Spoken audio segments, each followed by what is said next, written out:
Sud Radio, qui se demande si c'est grave, docteur. En tout cas, qui se demande si c'est grave si on ne trouve pas le docteur. Tout de suite, on parle des déserts médicaux. Les vraies voix Sud Radio, le coup de projecteur des vraies voix. Vous allez nous soupçonner de vouloir en parler pendant toute l'émission, mais sachez d'abord que c'est un des sujets qui fait le plus réagir à l'antenne sur Sud Radio 0826 300 300 en termes de témoignages. C'est aussi un des sujets qui concerne le plus grand nombre de Français et pas seulement des campagnards, pas seulement des ultramarins, pas seulement des banlieusards, parfois même des citadins ultramarins.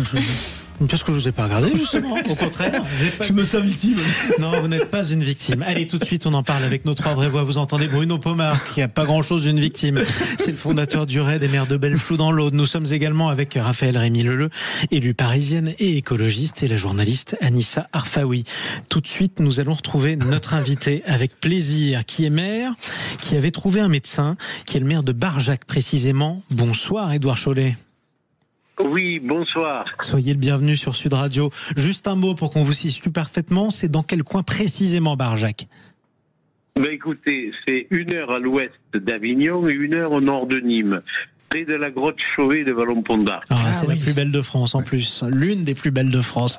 On a déjà envie de vous rejoindre. Voilà, Édouard Chollet. Vous avez un problème. Il fait chaud. Oui, bien sûr, il fait chaud, j'espère bien. Vous avez un problème, Édouard Chollet, depuis longtemps. C'est que vous aussi, vous n'aviez pas de médecin. Et vous aussi, vous avez tout fait pour en trouver. Qu'est-ce que vous avez fait d'abord pour faire venir un médecin à Barjac ? D'abord, j'ai acheté pour 500 000 euros un ancien bâtiment qui était une fiche médicale où il y avait 4 docteurs. Ce qui est pour ma commune une très lourde dépense. Ensuite, j'ai pas mal communiqué et réussi à trouver 2 médecins, femmes, l'une pour une journée par semaine, l'autre venant de Belgique, voulant changer d'air, se plaisant dans le pays, avec son mari, a décidé de s'y implanter. Et donc, Muriel, elle serait en libéral 3-4 jours par semaine, ce qui ne satisfait pas complètement le besoin. Mais il y a encore un médecin en exercice, le docteur David, et tout le monde me presse de me demander quand vont-ils commencer. Parce que les gens, ils ont vu que nous avions fait des travaux pour rafraîchir le bâtiment, mettre les portes aux normes handicapées, mettre des fibres optiques, des téléphones, des ordinateurs, des bureaux, un hall d'accueil, une salle d'attente. Oui. Vous avez tout fait, ça sent la peinture fraîche, tout est prêt pour accueillir ces médecins. Tout est prêt depuis plus d'1 mois et mes médecins ne peuvent pas travailler. Pourquoi ? Pour des raisons non pas d'empêchement concret de bureaux, etc. C'est pour des raisons bureaucratiques. C'est les caisses primaires d'assurance maladie qui ont mis je ne sais combien de temps, je crois 3 mois, pour lui donner un numéro de sécurité sociale. Je crois que la Belgique est quand même dans l'Union européenne. Ouais, tout à fait. Et qui maintenant font 1000 obstacles à propos du IBAN, à propos du RIB belge, etc. etc. C'est un cauchemar bureaucratique. Eh ben, heureusement qu'on parle la même langue. C'est incroyable. Comment ça s'explique ? Comment ils vous l'expliquent ? Alors j'imagine que vous faites en plus les démarches bureaucratiques ? Oui, mais un maire, vous savez, il fait comme un docteur, il est dans le palliatif. Il guérit ce qu'il peut guérir. Mais oui. Et le pire, c'est pas ça, moi, c'est que... J'ai une lettre de mon docteur, là, ouais. Et ils me disent à la sécurité sociale que le RIB ne peut pas être contrôlé. Ils vont l'envoyer par courrier pour qu'on le leur envoie signé et que ça va prendre 15 jours et plus. Il apparaît également que le numéro de sécu demandé au mois de mai, nous sommes au mois d'août, à la fin août, car elle avait un contrat salarié en France, un domicile en France.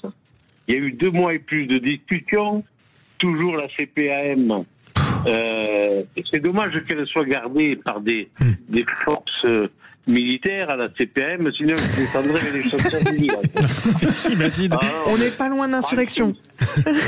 On n'est pas loin de la révolte. Non, mais je comprends. La charcuterie, mais vous savez, Barjac, Ouais. c'est commet des barjaqueries. Oui, bah écoutez, oui, ça, c'est Barjaquerie, bah oui, pas comme mal, une ça. jacquerie au bon vieux temps, c'est un joli jeu de mots. Non, mais c'est là où on voit quand même, encore une fois, c'est la France. Ouais. La C'est bureaucratie aussi ça. dont sont victimes les maires. Moi, je le vois même à mon petit niveau, c'est une catastrophe. C'est la CPAM de Nîmes. Mais écoutez, on va lui faire passer le message. Je pense qu'elle va finir par le Je peux vous donner recevoir. le nom du président. c'est Allez-y, monsieur balancez. Non, laissez-les, Monsieur non, pas de nom. Puchet, Voilà. Et son adjointe, c'est Madame Uccelio. Honte à ses administrateurs. Alors, Honte à eux.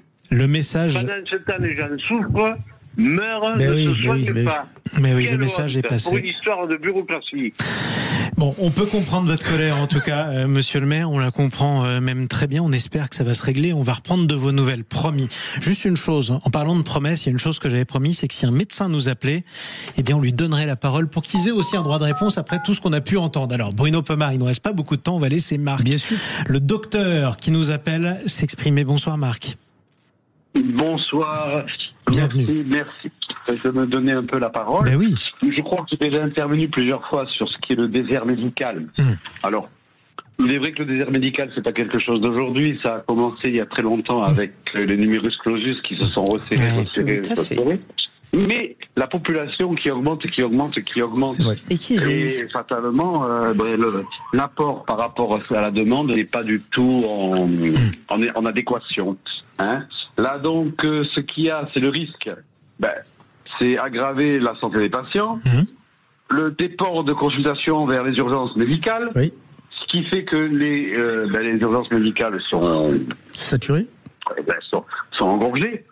Et puis et la difficulté à trouver un médecin traitant. Alors, Et donc moi, vous avez... Alors tiens, on va essayer d'avancer parce que j'aimerais aller à la substantifique moelle de votre propos, mon cher Marc.